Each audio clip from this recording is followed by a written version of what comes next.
Premier jour d'école au Libéria après 7 mois de fermeture forcée par l'épidémie d'Ebola.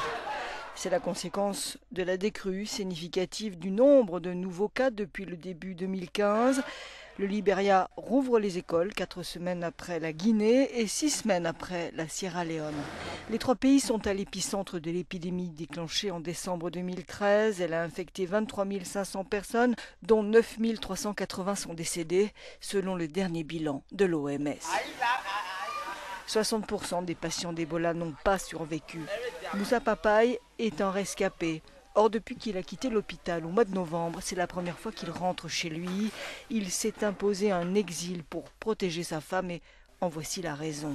Le sperme reste infecté 90 jours après l'apparition des symptômes, explique cette coordinatrice médicale.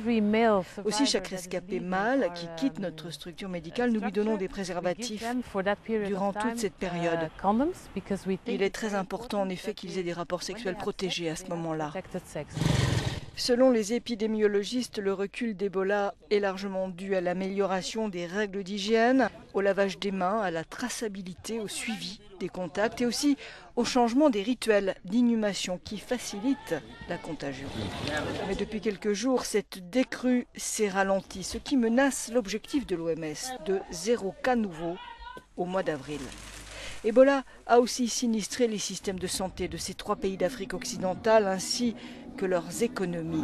Le PIB de la région touchée a chuté de 12%, la production agricole est réduite de moitié et selon les experts, un soutien à long terme est incontournable pour faire face à l'impact économique et social désastreux de l'épidémie. Mais il faudra surtout combattre les préjugés, les théories conspiratives autour de l'épidémie, la stigmatisation des survivants et les habitudes pour vaincre définitivement le redoutable Ebola.